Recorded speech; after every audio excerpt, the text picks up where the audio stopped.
ఈరోజు ప్రపంచంలో భారతదేశంలో తెలుగు రాష్ట్రాల్లో అసలు ఏం జరగబోతుంది అనేటువంటి వాటికి సంబంధించినటువంటి అంశాలు ఏవైతే ఉన్నాయో వాటి చూద్దాం. మనం టుడే లైవ్ సెక్షన్ స్టార్ట్ చేశాం. మన దళాలు పాకిస్తాన్ను మోకాలపై నిలబెట్టాయి.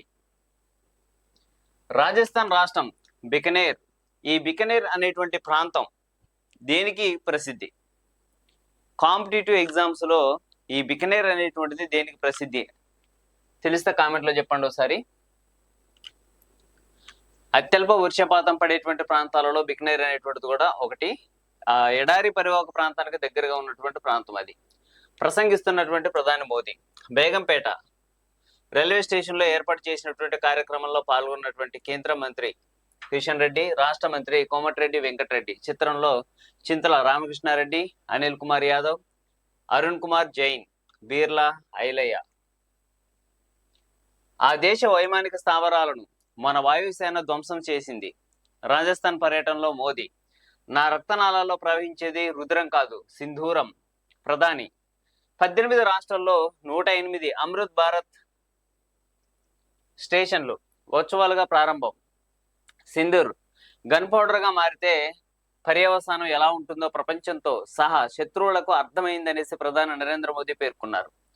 తన రక్తంలో ప్రవహిస్తున్నది రుధిరం కాదు సింధూరం అని భావోద్వేగంగా తెలిపారు. ఇంతకుముందు కూడా రక్తము నీరు ఒకేసారి ప్రవహించలేవు అనేటువంటి నినాదం ఇవ్వడం జరిగింది ప్రధాని నరేంద్ర మోదీ గారు. ఇప్పుడు ప్రజెంట్ అయితే తన రక్తనాళంలో ప్రవహిస్తున్నది రుధిరం కాదు సింధూరం అని భావోద్వేగంతో చెప్పడం జరిగింది. ఈ రెండు అంశాలు అనేటువంటి మనకు కొంచెం హాట్ టాపికే. కారణం ఏంటనేసి అంటే రక్తము నీరు కలిసి ప్రవహించలేవు అనేటువంటిది ఈ గ్రూప్ 1 సర్వీస్ లో రావడం జరిగింది, సివిల్ సర్వీస్ లో కూడా రావడం జరిగింది. అంత ఫేమస్. ఇప్పుడు ప్రజెంట్ అయితే ఇక్కడ తన రక్తనాళంలో ప్రవహిస్తున్నది రుధిరం కాదు సింధూరం అనేటువంటి ఈ యొక్క వర్డ్ కూడా చాలా చాలా ఇంపార్టెంట్. దీనికి సంబంధించి కూడా మనం చూడాల్సినటువంటి ఆవశ్యకత ఎంతైనా ఉంది. దీన్ని గమనించాల్సినటువంటిది ఉంది. గ్రూప్ 1 ప్రిపేర్ అయ్యేటువంటి వాళ్ళైతే మాత్రం ఇగో ఈ వర్డ్ అనేటువంటి దాన్ని చూసుకోండి ఒక్కసారి. ఇక నెక్స్ట్ గ్రూప్ 2కు సంబంధించి లేదా వివిధ రకాలైనటువంటి కాంపిటేటివ్ ఎగ్జామ్స్ లో తన రక్తనాళంలో ప్రవహించేది రుధిరం కాదు సింధూరం అని ఏ నేత చెప్పడం జరిగింది, ఎవరి చేత పలకడం జరిగింది, ఏ సందర్భంలో దీనిని వాడటం జరిగింది, దీని సందర్భంగా ఈ యొక్క అనుచితమైనటువంటి వ్యాఖ్యలు చేయడం జరిగింది. ఇట్లా మనకి ఎగ్జామినేషన్లో వచ్చేటువంటి అవకాశం ఉంది. ఇది మాట్లాడింది ఎవరు అనేసి అంటే దేశ ప్రధాని నరేంద్ర మోదీ గారు. దీన్ని దేనికి అంటే ఏ సందర్భంలో మాట్లాడడం జరిగింది అనేసి అంటే పహల్గామ్ కు సంబంధించినటువంటి ఉగ్ర దాడుల నేపథ్యంలో మనం చేసినటువంటి ఆపరేషన్ సింధూర్ అనేటువంటిది సక్సెస్ అయిన సందర్భంగా మనం మాట్లాడడం జరిగింది. గుర్తుపెట్టుకోవాలి. ఇది పాకిస్తాన్ మోకాలపై నిలబెట్టాయంటూ భద్రతా దళాలపై ప్రశంసలు కురిపించారు. ఇకపై పాక్ పాల్పడేటువంటి ప్రతి ఉగ్రదాడికి ఆ దేశానికి భారీ మూల్యం తప్పదనేసి హెచ్చరించారు.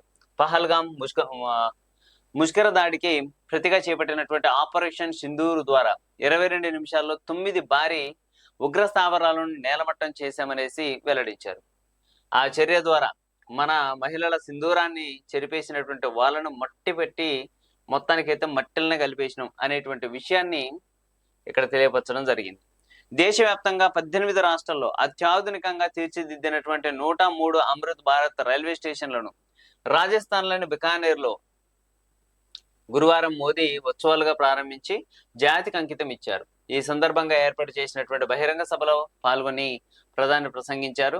ఆ తర్వాత ప్రధాని మోదీ పాఠశాల విద్యార్థులతో ముచ్చటించారు. అనంతరం రాజస్థాన్ లోని రూపాయలు 26,000 కోట్లతోటి చేపట్టనున్నటువంటి వేర్వేరు అభివృద్ధి పనులకు శంకుస్థాపనలు, ప్రారంభోత్సవాలు కూడా చేశారు. ఇది దానికి సంబంధించినటువంటి న్యూస్. ఈ వర్డ్ అయితే మాత్రం ఖచ్చితంగా గుర్తుపెట్టుకోండి.